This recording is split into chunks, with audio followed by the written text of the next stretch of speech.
सचिन पंडित जी मथुरा से। राधे राधे। राधे राधे महाराज जी।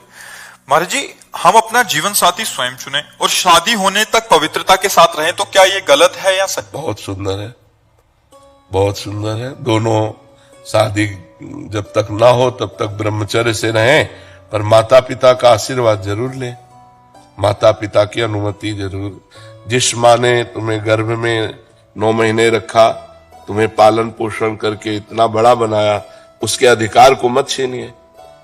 दोनों उन माँ पिता के चरणों में झुकिए कि हमने दोस्ती कर ली है और हम दोनों आजीवन के लिए पाणी ग्रहण करना चाहते हैं, आपकी अनुमति, आपका आदेश, आपका आशीर्वाद चाहिए, इतना जरूर करना चाहिए। ये जो आजकल के बच्चे हैं, मनमानी आचरण माता पिता की एक नहीं मानते हैं, वो बाद में दुख ही पाते हैं, पक्का समझ लो।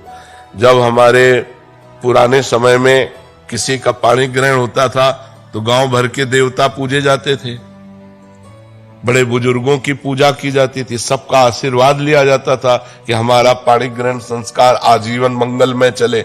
और आजकल क्या है, न माँ की मानना न पिता की मानना, आज इस लड़के से बेविचार, कल उस लड़के से बेविचार, और फिर शादी, और फिर ब्रेकअप, और फिर डिवोर्स, यही सब चल रहे हैं। और क्या चल रहा है?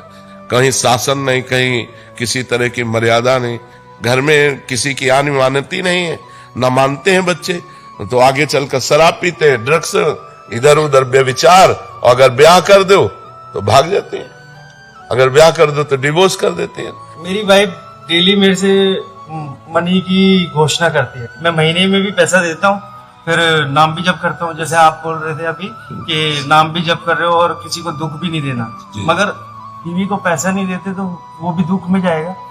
नहीं, ऐसे नहीं, उचित।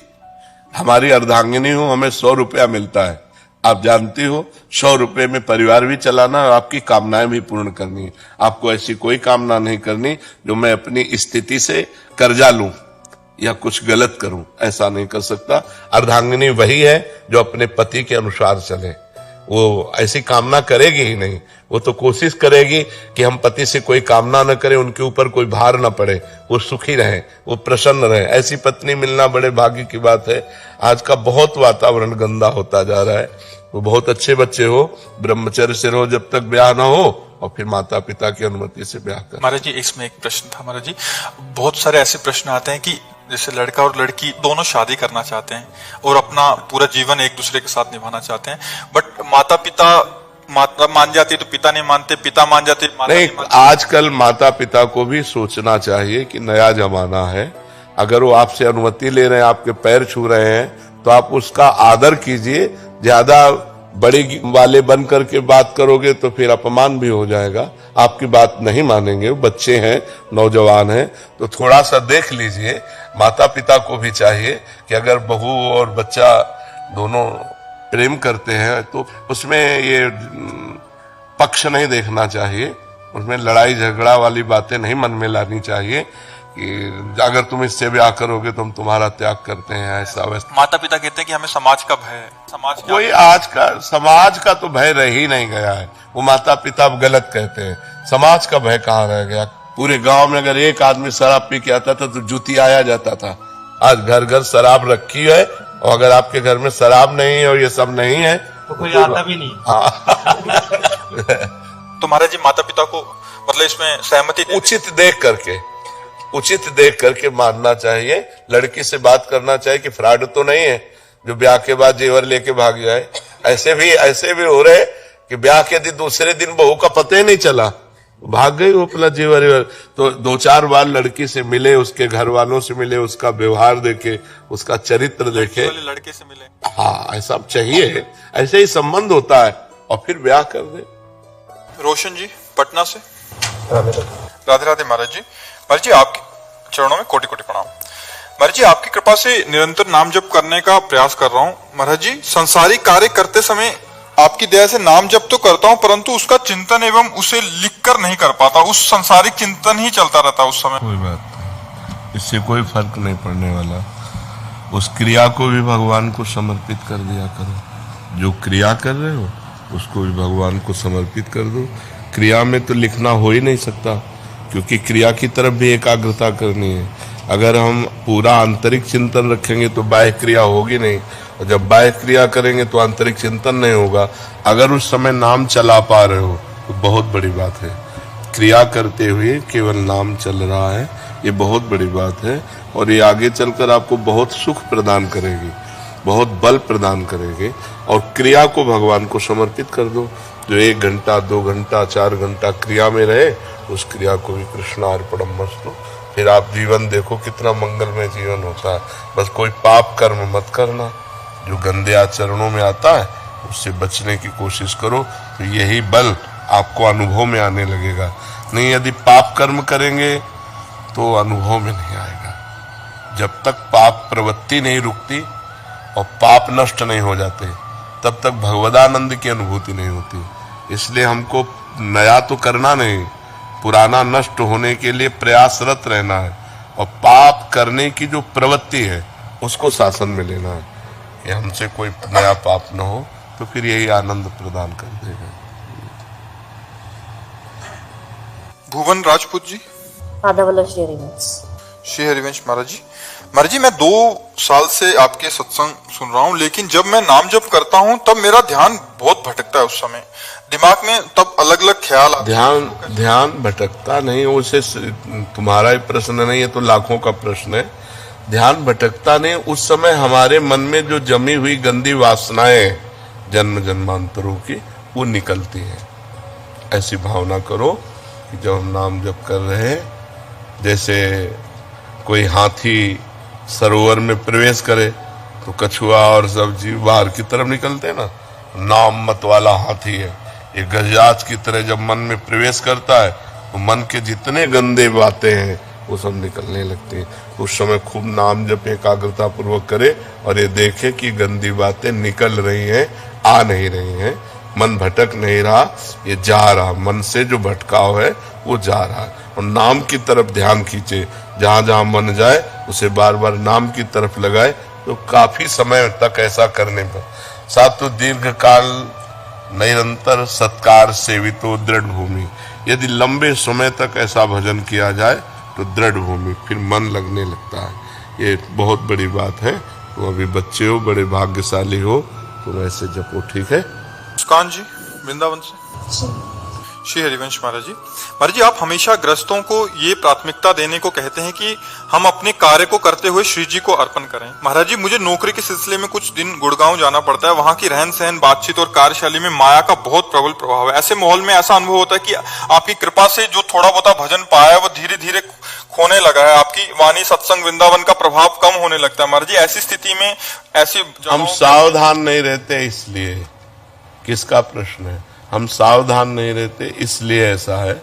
नहीं तो हमें तो लगता है कैसी भी परिस्थिति हो, यदि हम आंतरिक चिंतन में हैं तो हमें तुम फिल्म की टाकीज में भी बैठा लो, तुम अपने ही चिंतन में रहेंगे। हमारे चिंतन को फिल्म की टाकीज नहीं बदल सकती, समाज नहीं बदल सकता। हमारा जो आंतरिक चिंतन चल रहा है उसको समाज कैसे बदल? हम प्रभावित हो जाते हैं, हम प्रभावित हो जाते हैं, तब हमारे ऊपर कोई प्रभाव पड़ता है। हम प्रभावित ना हो तो कोई प्रभाव नहीं पड़ेगा। तो यदि हम राधा अंदर से बोला, फिर आपसे बातचीत की, भले संसारिक बातचीत की, और फिर अंत में बोला राधा और पूरा समर्पित कर दिया, वो भजन ही माना जाएगा। क्योंकि संसार भी तो भगवान का ही बनाया हुआ है। अब हमको व्यापार संबंधी, नौकरी संबंधी वार्ता करनी है, वो भगवत वार्ता तो है नहीं। तो अंदर से बोला राधा और फिर बातचीत की, और जब समाप्त हुई तो फिर बोला राधा और पूरा श्री जी को समर्पित कर दिया। फिर देखो आपका भजन कभी बाधित नहीं होगा। आप हर व्यवहार, किसी से भी व्यवहार करें, पहले उसमें भगवान को देखें, मेरे राधा वल्लभ लाल इसमें विराजमान। फिर व्यवहार कीजिए और उस व्यवहार को प्रभु को समर्पित कर दीजिए, देखिए तो आनंद आ जाएगा। अब हर समय अध्यात्म में रहना है आपको, व्यवहार करते हुए भी अध्यात्म में रहना है। जैसे सिद्ध पुरुष होता है, अध्यात्म में पूर्ण परिपक्व रहकर व्यवहार में उतरता है, हर कार्य व्यवहार के करता है, लेकिन व्यवहार छू नहीं जाता क्योंकि अध्यात्म में रहता है। अब अध्यात्म छोड़ दिया तो व्यवहार तो घसीट ही लेगा। फिर आपका नाम जप, फिर आपका चिंतन, फिर आपकी शरणागति, ये सब बाधित होने लगेगी। इसलिए अध्यात्म में रहते हुए व्यवहार में जाइए। गुरुदेव, राम राम जपने से राम जी मिल जाएंगे? मिल जाएंगे, खूब जपो। अहंकार कैसे नष्ट होगा? उसी से हो जाएगा। दवा खाते जाओ, इसी से सब ठीक हो जाएगा। जो राम राम कहना नहीं जानते तो जब मरा मरा रटे तो ब्रह्म ऋषि हो गए, तो सब अभिमान नष्ट हो गए, सब विकार नष्ट हो गए, सब पाप नष्ट हो गए, सब बुद्धि ठीक हो गई, और उन्होंने वाल्मीकि रामायण की रचना की। ब्रह्मर्षि वाल्मीकि कहलाए कि नहीं कहलाए? इसलिए हम राम राम रटे। आप एक बार कह दीजिए राम राम। राम राम राम राम जपो। प्रकाश शिंदे जी महाराष्ट्र से। रामकृष्ण हरि। महाराज जी जय जय रामकृष्ण हरि। महाराज जी दंडवत प्रणाम। महाराज जी पवित्र शरीर अपवित्र कैसे होता है और अपवित्र शरीर फिर पवित्र कैसे होता है? पवित्र शरीर से जब अधर्माचरण किए जाते हैं, जो शास्त्र विरुद्ध आचरण है, उससे अपवित्र हो जाता है। जैसे माँ के गर्भ से निकला ना, तो भूमि परत भा ढाबर पानी, तिम जीव ही माया लपटानी। जैसे शुद्ध आकाश से जल निकला और भूमि में धूल में आकर गंदा हो गया, ऐसे शरीर की बात कह रहा हूं। शरीर निकला माँ के गर्भ से, बस वहीं मोह ममता का, उसके अंदर जो मलिनता का जाल है, अज्ञान ही मलिनता है। वो मोह को ही अज्ञान कहते हैं। ये मेरे माँ, ये मेरे पिता, ये मैं, ये मेरा, मैं और मोर तोर तय माया, ये लिपटानी। भूमि परत भा ढाबर पानी, तिम जीव ही माया लपटानी। माया ही अपवित्रता है। अब जब जीव अपवित्र होने लगता है और भगवान कृपा करते हैं जिस जीव पर, उसे सत्संग मिलता है, साधु संग। जब द्रवहि दीन दयालु राघो तो साधु संगति पाइए।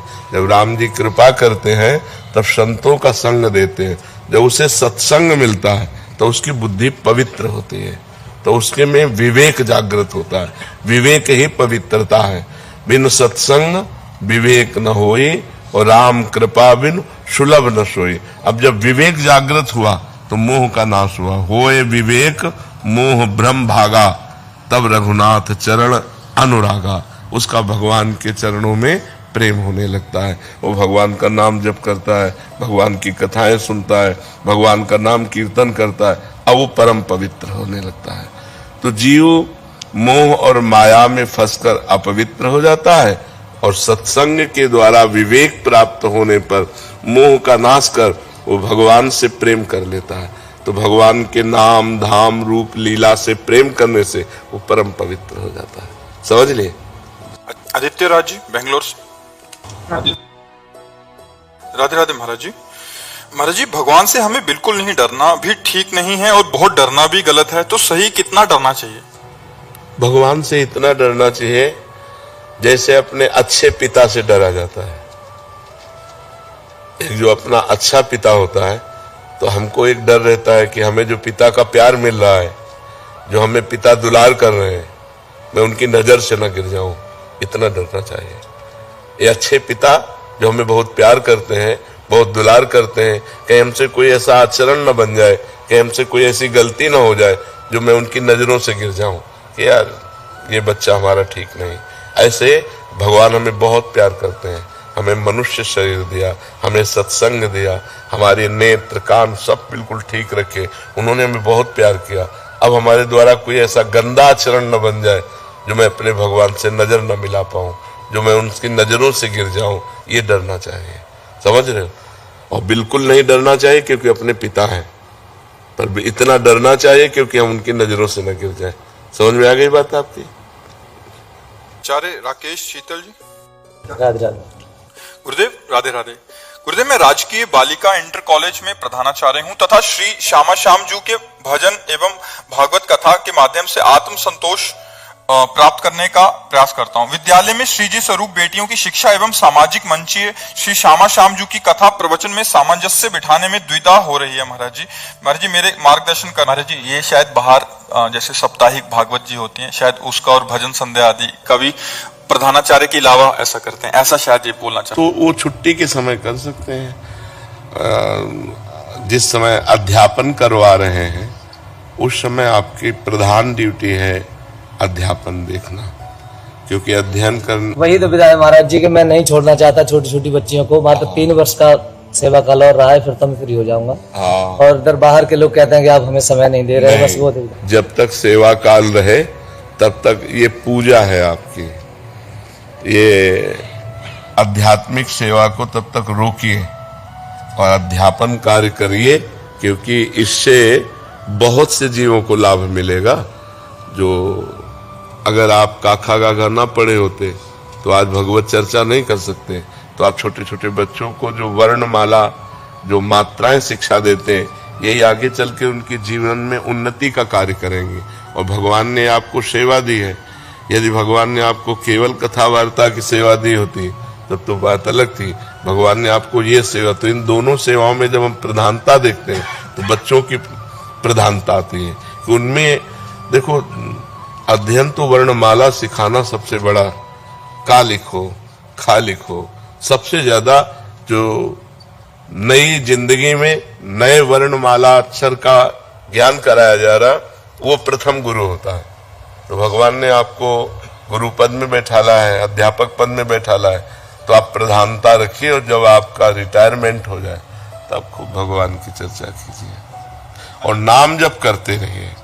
नाम जप अखंड होना चाहिए।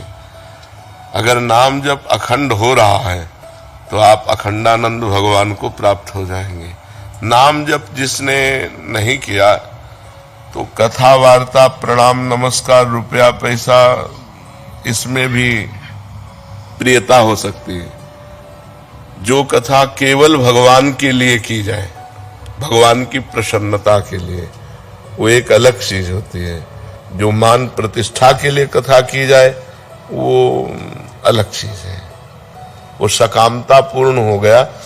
जिसे तुकाराम जी ने कहा है कि भागवत को, भगवत चर्चा को बेचने वाला, उन्होंने तो कहा है कि वो अपराध करता है।